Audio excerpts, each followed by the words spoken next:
Welcome, most determined soul, CJ Berry, here today to tell you about my arcade stick.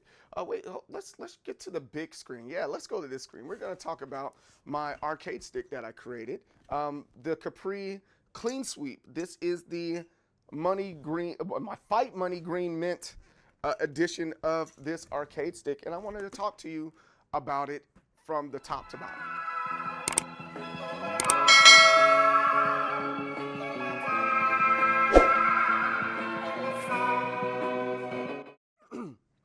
You see my Clean Sweep arcade stick right here. It's built with acrylic, and that's pretty much it. I got a couple other things in here that are really cool.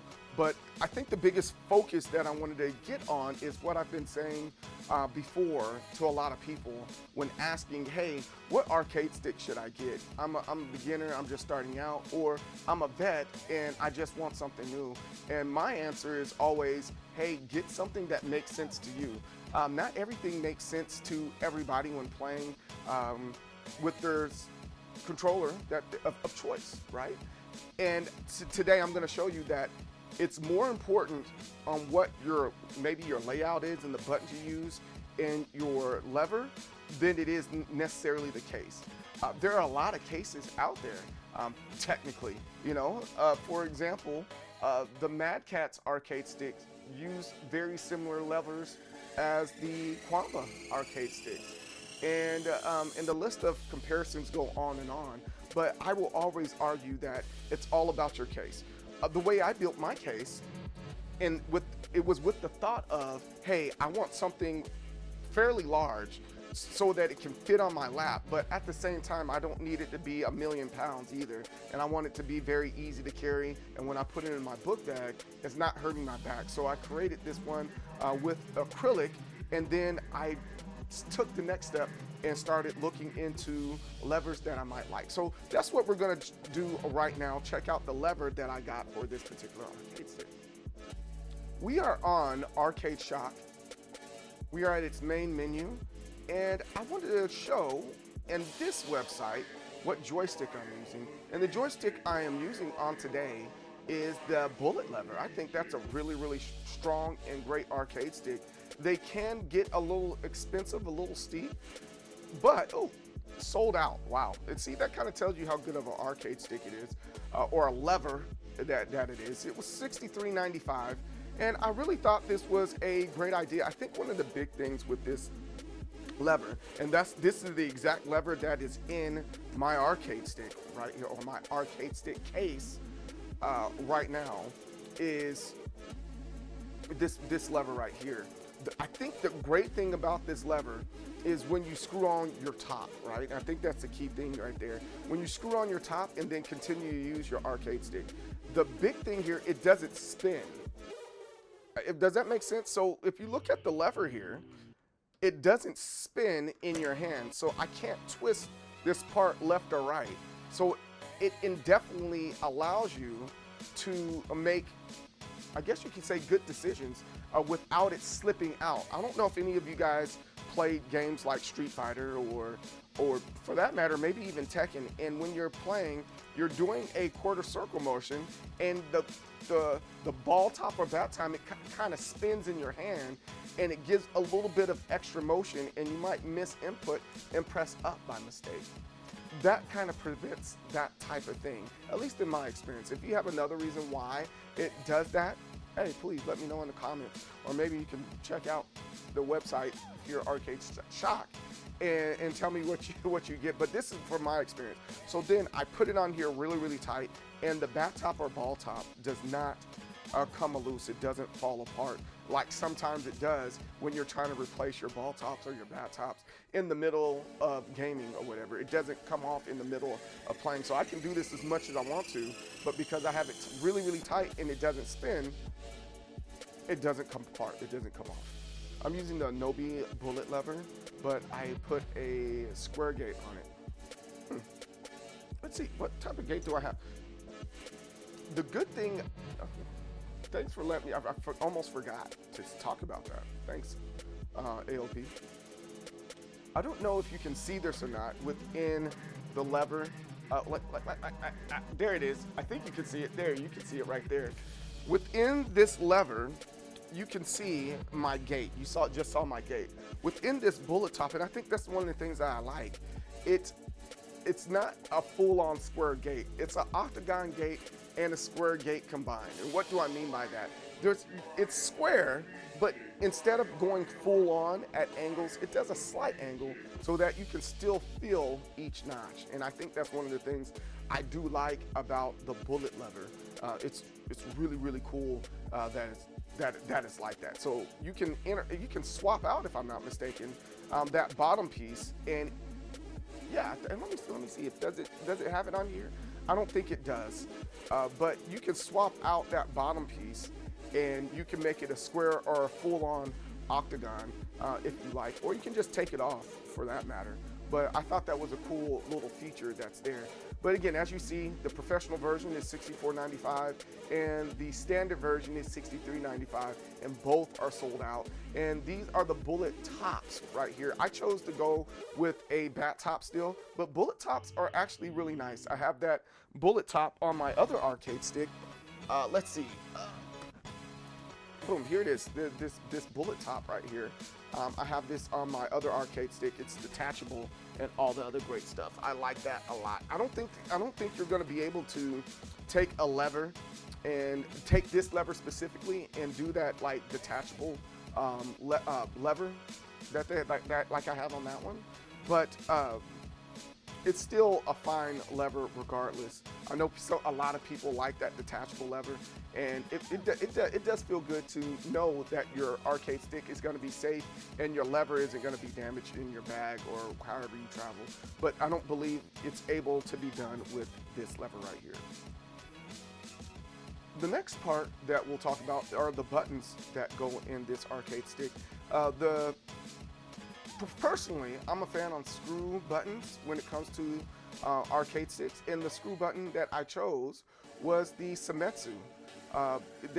These ones are clear. I have 4 yellow, 4 green, and then on the side they are yellow and green as well. I don't know if you guys can see that or not. Boom, right there, and then boom on this side right there, and then boom right here. You guys can see that perfectly fine, and then you can also see it in the screen down here below. I personally like these a whole lot more than push buttons, and the only real reason for me is it's just a little bit quicker and easier to do that. Does that make sense? It's a little bit quicker and easier to twist and push out than to push in and then push out. So I kind of prefer these ones, and these are $3.45, or you can get them from other places, maybe a little bit cheaper, maybe $1 less. But you also can get these as I think this is a 24 millimeter one. No, this is 30 millimeter one. And then you also can get the 24 millimeter versions of these. But I like this because they're clear, and then you can pop this off and you can put a little picture in there. I just chose not to put a picture in this one. But these are still some of my favorite push buttons. These ones right here, they're not mechanical. They don't have like little switches in it, but there are some that do have those set switches. So hey, go and check these out whenever you get the chance to. And I think you'll be more than happy with these screw buttons right here, because I know I am. Next part we'll hit on is the connectors. And I meant to say the connector to Nutrix. Check this out. This is one of the things that people they're not talking about when it comes to traditional DIY arcade stick design. And this is one of the ones that get a lot of people confused because it does not truly look like what it is that you're actually using. And I'm just here to show you that, because what you have to do is take this apart and then turn it around so that it will get, I forgot, is it USB-D or it's not the C one? I can't remember which USB language it is. Well, there it is, the USB 2.0 gender changer type A, B, and then B to A. So you see down here below, you're gonna take this and you're gonna flip it around so that it actually works with your arcade stick. And I think the next video that I make in reference to this, I'm gonna be making another one.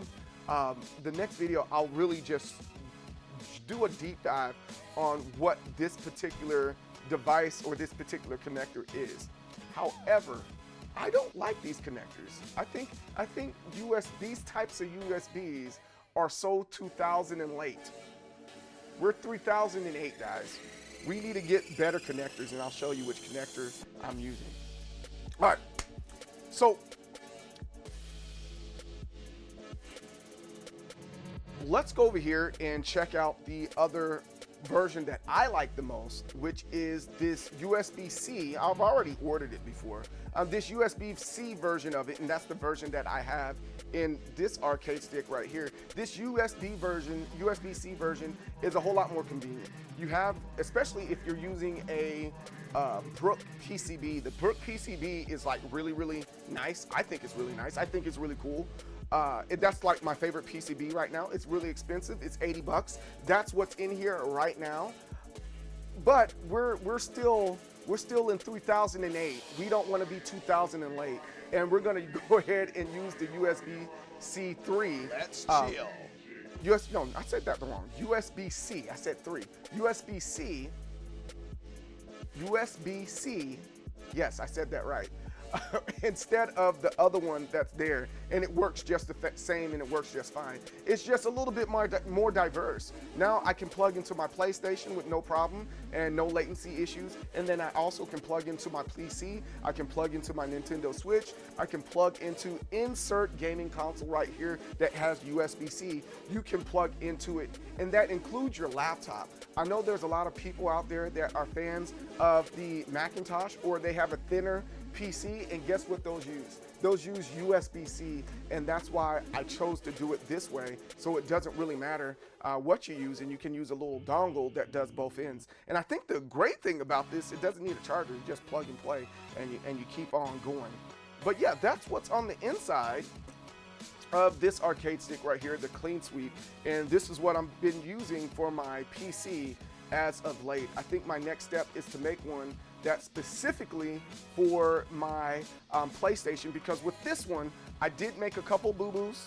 I put all 4 buttons on this side, and some of the wires can't reach, and I only put 2 on this side. So what I need to do is put 3 on this side, well, 2 right here, 1 right here, and then on this side, take away this one, because this one is pretty much useless, and I need to make that the home button. So that's exactly what we're gonna do. All right.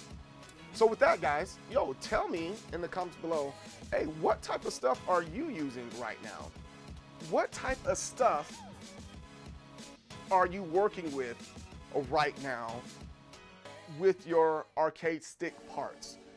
In my opinion, the thing that doesn't matter is the case. You can use any case you want, but as long as you have the lever that you like, the buttons that you like to touch, you're gonna be perfectly fine, and you're gonna be all right enjoying Tekken, Street Fighter, insert video game that you like the best here. Don't forget to comment. Don't forget to like. I'm the most determined soul, CJ Berry. Success and victory. Don't block with your face, and I'll see you guys on the next time. Peace out. All right, cool. Nice little video. It's recorded.